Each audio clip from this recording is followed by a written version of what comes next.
No, I'm talking about when I just that was the whole people was ready for Malcolm X, Martin Luther King, and 2004. That's what I'm saying. You know, moments ago, R. Kelly was sentenced to 30 years in prison. This is a significant outcome for all victims of R. Kelly, and especially for the survivors who so bravely testified about the horrific and sadistic abuse they endured. R. Kelly is a predator, and as a result of our prosecution, he'll serve a long jail sentence for his crime.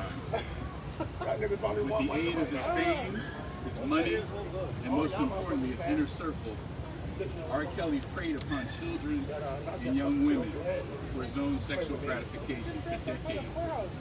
He used coercive control, exemplified by a pattern of isolation, rules, dependence, threats, intimidation tactics, physical abuse, and at least once the presence of a gun, to force victims, including minors, to engage in sexual activity with him and others, and to become unwilling participants in the pornographic films he wrote, produced, and directed.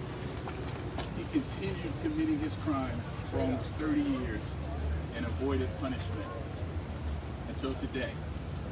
Today, the sentence shows that the witnesses reclaim control over their lives and over their futures.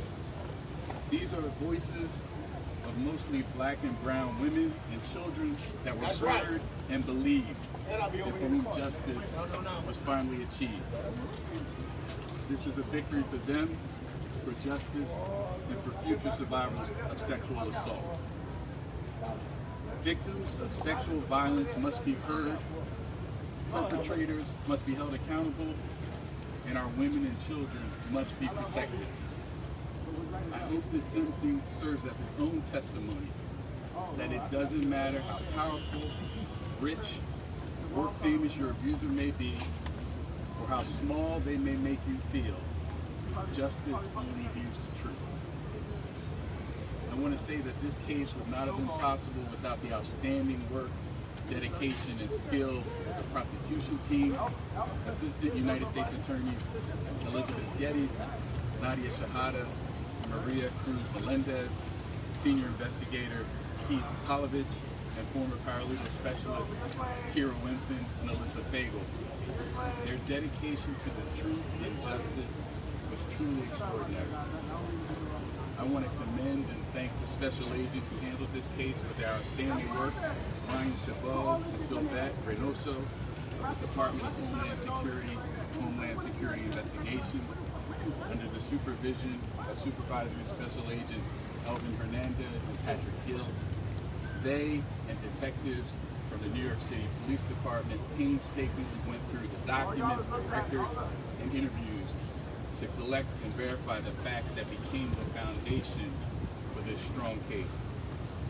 And finally, and I want to emphasize this, I want to say a special thank you to the brave survivors, those who came forward, and all who endured.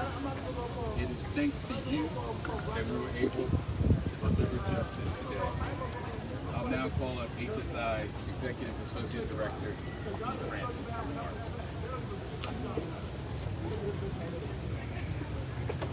Good afternoon, everyone. I'm Steve Francis, the Executive Associate Director for Homeland Security Investigations, HSI.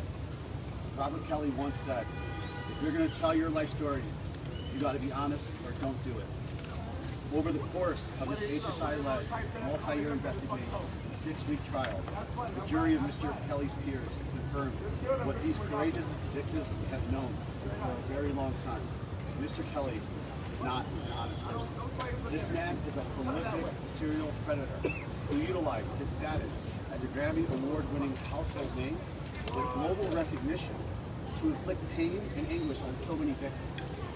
Despite numerous reports of his destructive abuse over the years, the brazen acts of intimidation against his accusers have been shielded from prosecution until HSI, the U.S. Attorney's Office from the Eastern District of New York, and these incredible prosecutors and NYPD initiated an investigation into his criminal organization.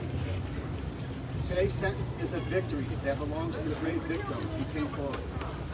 Despite intense public scrutiny, despite social media slander, despite threats to their own health and safety, and despite being asked to relive the pain of some of the most traumatic days in their lives, they told their stories and they made their voices heard.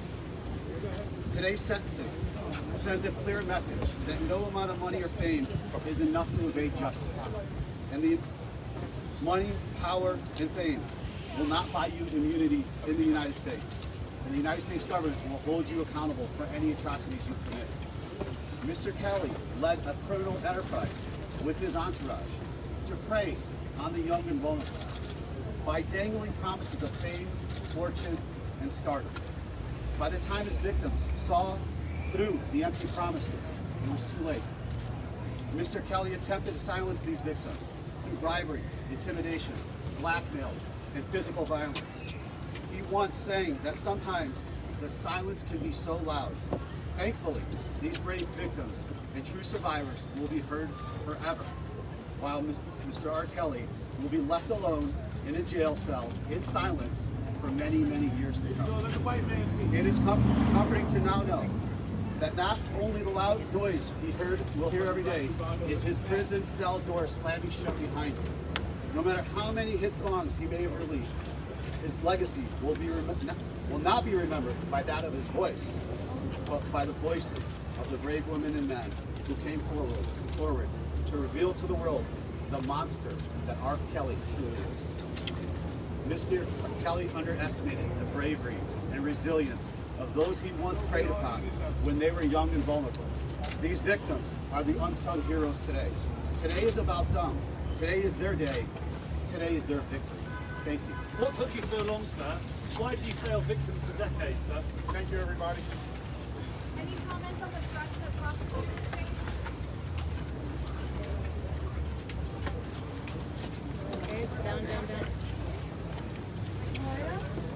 Gloria? Up here. Gloria? We're all set up here. Gloria? We're all set up here. Hey, hey,